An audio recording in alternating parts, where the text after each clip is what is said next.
Hello there. Today I'm going to show you a little bit of sound design for making a sound effect of a flamethrower, or a napalm sort of flamethrower. I got asked to do this for a game called Steam Marines 2, and I didn't have a flamethrower, and I looked on YouTube for some ideas of what they would sound like, and I figured I'd have a crack at making them from scratch. So after a bunch of experimentation, I came up with this little method, so you can use this in your game. Or first thing I did, get a synth which is free with Cubase called retrologue. I add a track. Now normally, like, the initial sound on this is just like a sine wave. What I'm going to do is turn these oscillators down, turn this noise on, and make it pink noise, which means you get pink noise is equal energy in every octave. So I'm going to draw it in,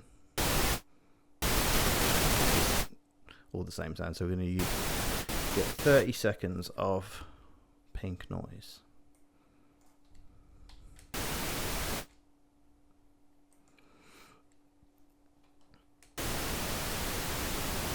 And that's unremarkable, so it doesn't sound anything like a flamethrower yet, but it will. It'll sound pretty much like a flamethrower. So we're going to render this sound down, so we've got a waveform to play with, and this one's then disabled. Then we can actually play with the audio. The next thing we do is I'm going to crank up that sub and the low end, so a real fat low end.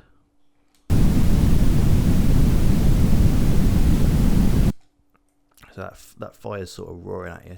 Take the high end up as well.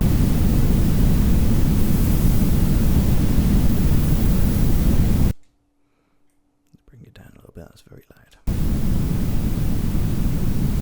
So that's kind of like a roaring fire, almost like a blowtorch sort of sound. The next thing I want to do is put this right automation on. I'm going to write a final EQ into it, but I'm going to move it around as I press play. So what will happen is that the EQ will be dynamic, so it will move around. So let's just do that. Back to the start.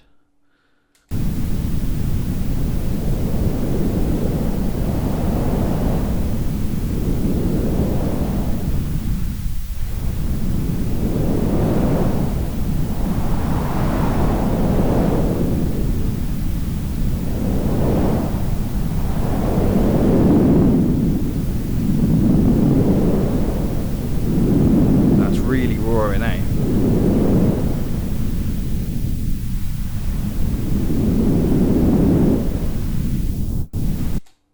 Okay, and when I play that back, all that motion I drew in is going to be moving too. So it moves on its own. So the next thing that happens is that when the source moves, so you're pointing it in different directions, you're pointing the flamethrower around, the phase will change. And I tried it with a phaser, but it wasn't quite strong enough, so I'm going to use a flanger. This is what it sounds like with a flanger. Well, we don't want it to sound like that. We want it to be really slow. So we turn the sync off. Turn it down to like 0.2, which is like 5 waves. Like, it'll wave up and down every 5 seconds. I'm going to turn this feedback down. I don't want much feedback. Mix can go up a bit.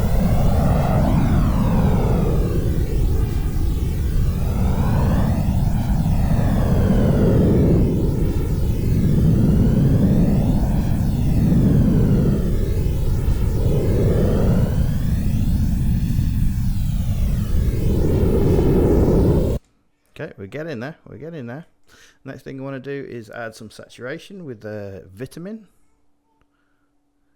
You can use any saturation you want really, but I use vitamin.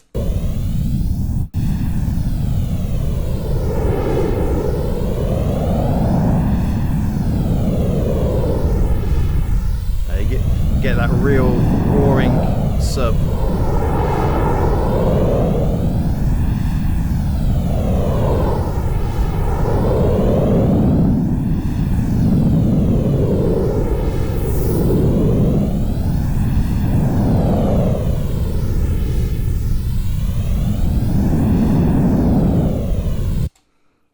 Okay,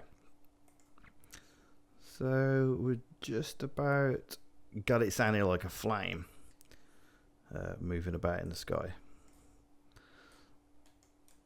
So what next thing I'm going to do is I'm just going to chop it up into little bits, random sizes, lengths, and I'm going to move them apart from each other.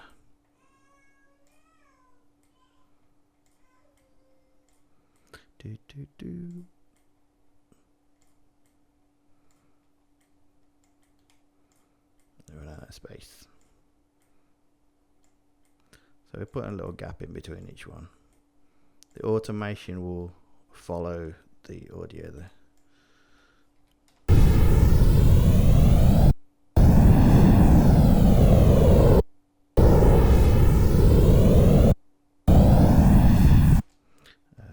And while we got the more selective, we'll just put a little fade on the end. So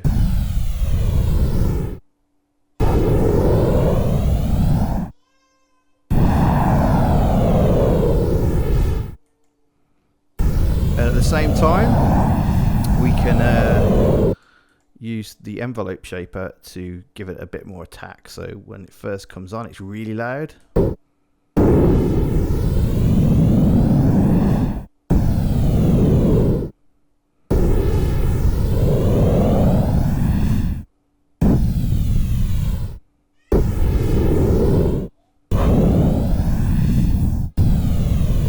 Right, I think we're pretty much there. The other thing I would do is just to add. Oh, we've already got the limiter already on there.